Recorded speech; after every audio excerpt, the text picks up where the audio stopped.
Ever stop to think what really goes into the price of your morning coffee? It's way more than just beans. We're talking global trade, politics, even the weather. Today, we're doing a deep dive into what's happening right now in the coffee market.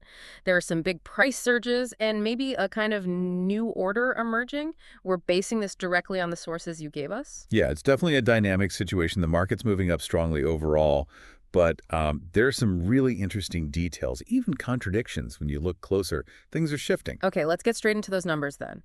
The sources show a big jump on the international exchanges around August 9th, 2025. So, robusta futures in London for September delivery, they hit $3,561 per ton. Right. And Arabica in New York, also for September, reached 309.35 US cents per pound. And here's where it gets, well, complicated. That Arabica price, 309.35 cents, that's way up from August 2024 when it was about 236 cents. Okay, a big jump for Arabica. But Robusta. Yeah. Even with that recent spike to $3,561, it's actually down quite a bit from August 2024. Back then, September futures were over $4,400. Huh. So Arabica's up year on year, Robusta's down. Why the difference? What's going on under the hood? Well, let's start with the geopolitics. A major factor is the lack of new contracts between the U.S. and Brazil. Why is that? It seems to stem from this ongoing 50% U.S. tariff on Brazilian agricultural goods. That includes coffee. 50%? Wow. Yeah.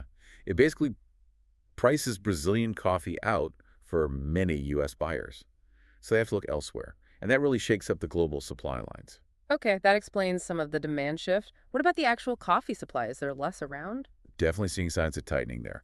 Brazil's exports of unroasted beans for July, they dropped 20.4% compared to last July. 20%, that's significant. It is. And look at the ICE-certified Arabica stocks. Yeah. These are the beans physically waiting in warehouses ready for delivery against futures contracts. Right. They're at a 14.5-month low, only about 738,000 bags left. That's really low, signaling real scarcity for that specific type of stock. So it's not just the physical beans dictating price. There are financial factors too, right? Currencies, speculation. Absolutely. The Brazilian real has been strong. When their currency is strong, it makes their coffee more expensive in dollar terms. Less appealing for buyers and maybe less incentive for Brazilian farmers to sell right now. Exactly. It sort of constricts supply hitting the global market.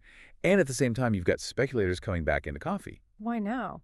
Well, there's a lot of expectation that the U.S. Federal Reserve is going to cut interest rates significantly. Ah, okay. So if returns on, say, for things like bonds go down, investors look for potentially higher returns elsewhere. Commodities like coffee become more attractive. Right, got it.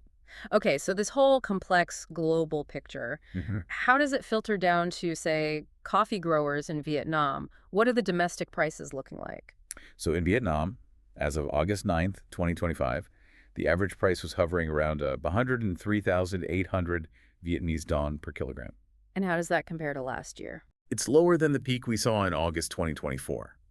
For instance, Lam Dong province was maybe 121,600 a dong per kilo then. Now it's around 103,500. So down from the absolute peak. Yes, but, and this is key, those current prices are still considered very high compared to the average over the last few years. So Vietnamese growers are still in a pretty strong position, historically speaking. And the sources mentioned something interesting.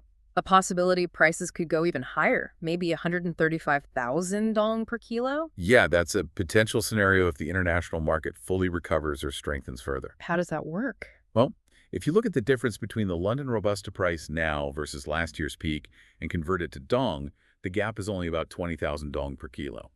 It suggests there's maybe still some room, for domestic Vietnamese prices to climb if the global market keeps pushing up, especially with everyone looking for non-Brazilian Robusta. Fascinating. And while we're on price, there was this almost unbelievable detail from the luxury end of the market, the Best of Panama auction. Oh, that was incredible. A specific lot of washed geisha coffee, the GW01 from Hacienda La Esmeralda. Yeah. It set a new world record.